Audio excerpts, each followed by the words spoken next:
JaCoby, you were part of that coalition of the players during the summer, while the Black Lives Matter movement was going. You helped organize some of the votes, got everybody to register to vote. Has anything moved with that since then? This meeting is being recorded. Yes. I mean, we had our leadership council meeting, and one of the things I wanted to do was to get the guys to register to vote. And Coach O, he wrote it down in his pad, and he was really active on doing that. I mean, he stressed it in team meetings, and he just made and sent out text messages, making sure everybody got registered to vote. So right now, we're kind of just waiting for the time to vote, and but with Coach O, he's kind of took charge of it, and he really backed us on everybody who had that idea to get everybody registered to vote. JaCoby, obviously you made the difficult decision to come back for your senior season. I mean, just what has this last few months been like in the sense of you came back, now everything is so uncertain? We have a certain certainty over here. We always feel like we were going to play. There was no question of not playing. Like Coach O says, his saying is we don't blink. So, we had the little quarantine period. We trained as if their season was going to start on a regular time. And then when it was announced that it was going to be pushed back, we just picked up. And, we've been here and working out and doing all the things that we have to do and following the protocols so we can play in Tiger Stadium come September 26th. Jacques, and then Shay. Hey, JaCoby. A few guys that I guess we thought were going to be teammates with you this year won't be coming back. Guys like Neil, Marcel, Kerry Benson. Did any of that surprise you? And how do you guys, move forward without some of those veterans? One of the mentalities Coach O's always put in is next man up mentality, and those guys left for their personal reasons. That's not for me to put any word on, but we have a lot of young guys that are going to step up, and we're looking forward to seeing them, step up into the role that those guys left void.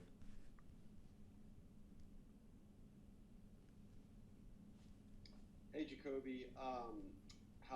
What's your relationship like with Bo Pelini now that you've gotten to know him well? And the second part of that is, do you have a feel for how Pelini will want to use you? You know how versatile you've become on the field, and now moving to a new base defense, kind of where do you fit in?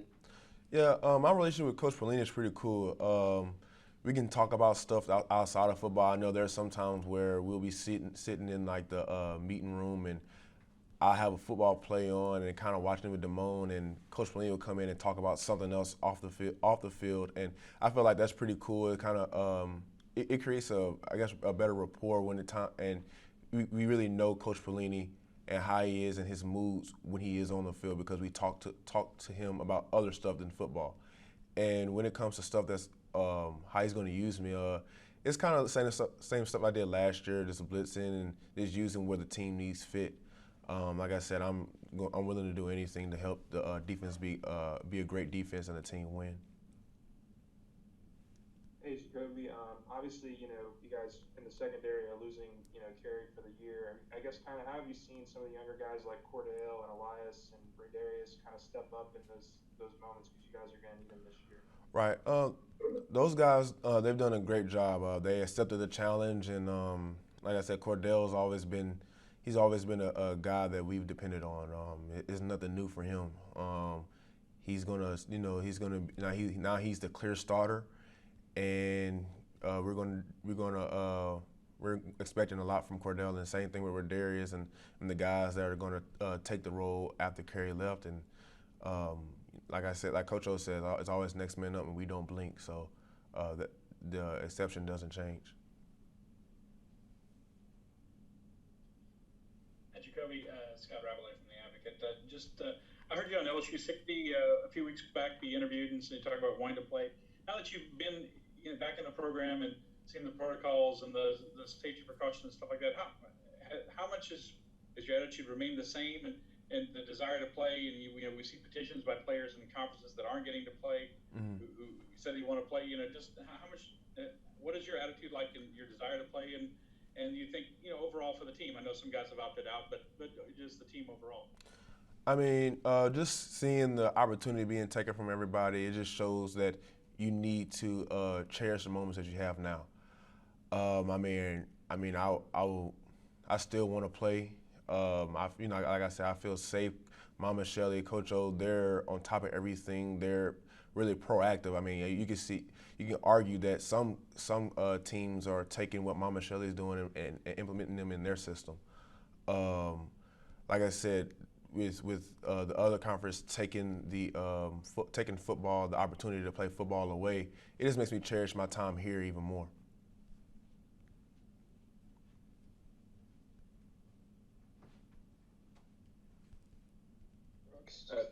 Hey, JaCoby, you were talking about Bo Pelini's new scheme. He was talking about it before.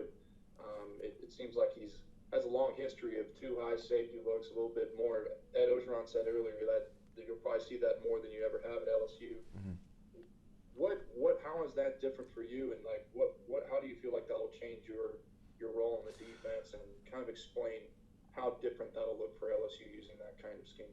Right. The difference is the front is going to take care of a lot of stuff. I mean, our front seven is going to take care of a lot of the run game, and I have to adjust, but you have to be able to adjust. I mean, at the next level, you never know what's going to happen, and it's good to get experience in different defenses, but the difference is for the safeties coming from a one high defense mainly into a two high defense.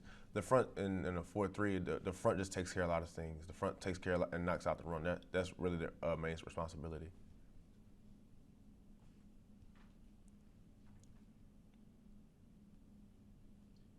Hey, JaCoby, Brett Martell here with Associated Press. Just interested in a defensive veteran's view of how Miles has kind of evolved as both a player, a teammate, and a leader, and just your general feeling of what it's like to be a player coming in for the number 1 overall draft pick in the NFL. We have 100% confidence in Miles. We always knew that Miles had a strong arm, and it's cool to see how Miles has kind of grew into this role.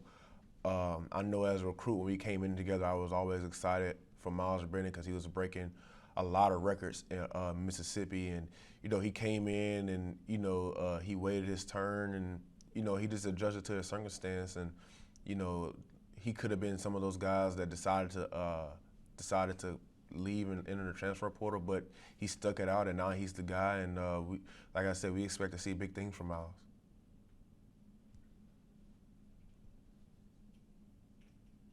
Hey, JaCoby, Garland Gill and Fox 8 New Orleans.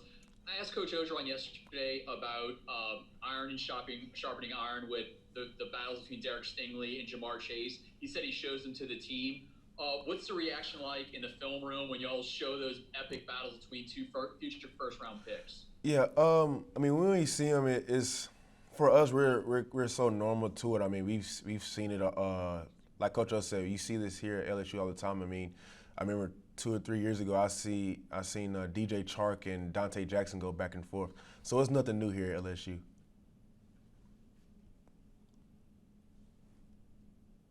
Hey, JaCoby, Wilson Alexander from The Advocate. Y'all's preseason practice structure is going to be so much different this year because you're not going to play until September 26th. How, for you as a player, is it kind of different from the years past? And what are going to be the challenges of having to wait so much longer to actually play your first game? I think Coach O's done a great job of creating a schedule to where we stay focused this entire time, and he won't kill our bodies through this for the long time that we are practicing. He's created a schedule to where we're going to be practicing and where we're going to stay focused. And when school starts next week, he's going to adjust the schedule. But Coach O's always done a good job of taking care of our bodies, making sure we stay focused, and making sure that we're able to peak at the right moment.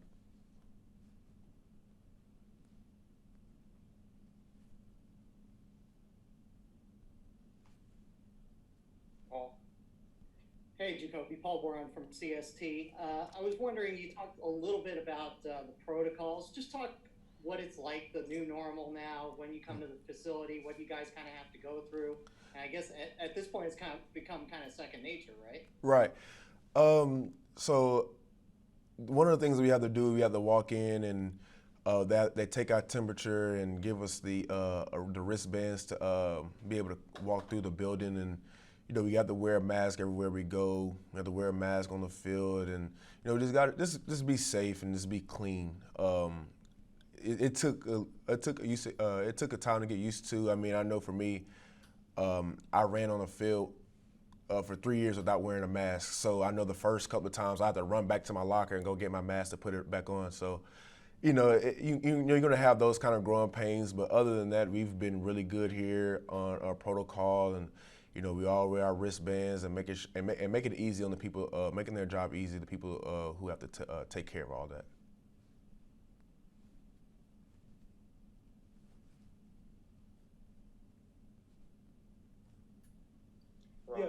Yeah, JaCoby, Ron Higgins, Tiger Rag.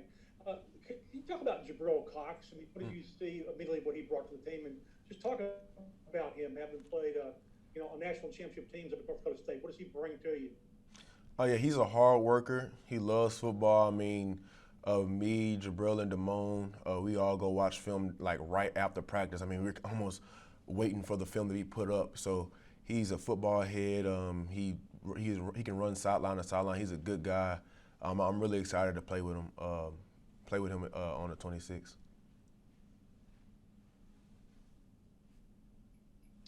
Hey JaCoby, I was curious. A lot of new freshmen have come onto the team.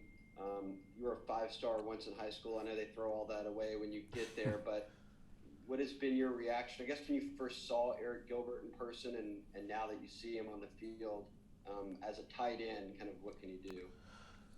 Man, he can run a route like he's a receiver. I mean, and he's 250 pounds. I mean, there's been a couple of times where Eric will run a route and he'll kind of bang into me, and I kind of have to absorb it. But he's a freak of nature, man. Like Coach O wasn't wrong when he called him Megatron, and he really can move like a receiver. But he's like I said, I think he weighs like 250 pounds. So that's 250 pounds that's running like a 4.4 speed directly at you.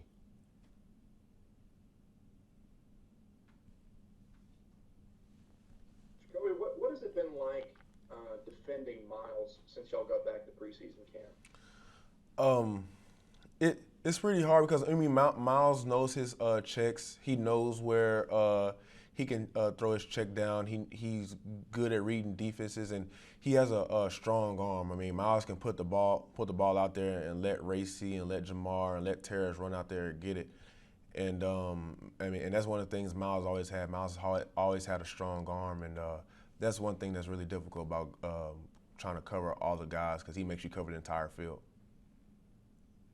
And to build on the freshman, I guess, what have you seen from Jordan Toles so far at safety? He like I said, he's a freshman coming in, and he's looking good. He's actually coming around. He's having a really good fall camp. Like you said, I was a 5-star coming in, and I had my growing pains. Every freshman gonna have their growing pains, but he's really impressed, and he's really picking up. He's a really smart player, and he's picking up the defense really fast. And we're expecting big things from Jordan. Hey JaCoby, a few of the teams in the SEC, SEC West, like Alabama, Auburn, Texas A&M, they've all announced that their stadiums are going to be like 20%, 30% capacity this year. I know Tiger Stadium is. You guys love to see that place packed. It's such a huge advantage when your fans are all in there. Have you thought about, is that going to be bizarre? I mean, you're going to be hearing the shoulder pads and the coaches a lot better. What's that going to be like with not many fans? Man, it's going to take away from the experience on Saturday. I mean, I wish all the fans can be in there and pack the house, and Tiger Walk is just filled with people and filled with fans going crazy. I mean, it's going to really take away from the experience, but it's the world that we're living in right now. It's the protocols that the SEC and the governor that they laid out, and they're doing that to protect us and protect everybody else. So at the end of the day, we have to accept it as is, and hopefully we can learn from this, and when we come out of this, we can appreciate it a whole lot more. We'll go to William, and then we'll go to Rab for the last question. Hey, JaCoby, this is William with Tiger Rag. I wanted to ask you, obviously, with the exception of one hiccup when the trip to Tigerland it didn't work out real well. Can you maybe discuss, you as a senior, and the leadership that you and other players are going to maybe have to exhibit about what happens once practice is over with, and kind of staying within either when you leave the facility, go back to your apartment, or not get caught in places that maybe would put your season in jeopardy. Yeah, the team's been really good. With we're learning from our mistakes and whatnot, but the teams we've been really good. Like I said, Mama Shelley laid the guidelines. The best thing she's done was go actually after having a Zoom meeting call with us. She had a Zoom meeting call with our parents, so I know I get a text from my mom just about every day about how everything's going, and probably right now when she sees this interview, she's gonna ask me where my mask is. So we've been really responsible on how we've been handling ourselves, and like I said, we're here to make the people who have to put the protocols in place jobs easy. We don't want to be hard and be a hard head and do our own thing, and we're all about the team, and we're all about playing and representing Louisiana on September 26th. JaCoby, what message do you have to the fans and fellow students, about obviously the numbers in Louisiana, for example, are trending in a good direction with coronavirus, but they probably still need to improve for you guys try to get through the football season. What message do you have for them? Just be clean and just follow the protocols. I promise you that the governor is not putting in rules just to be mean and just to do it because he has the power to. He's doing it because he genuinely cares about every citizen. And just like I said, just follow the protocols that LSU puts into place as well. I promise you, if you follow the rules, everything will go right. I mean, we learned this since we were like 5 years old, so it's time to put them in action. Thank you, JaCoby. All right, thank you.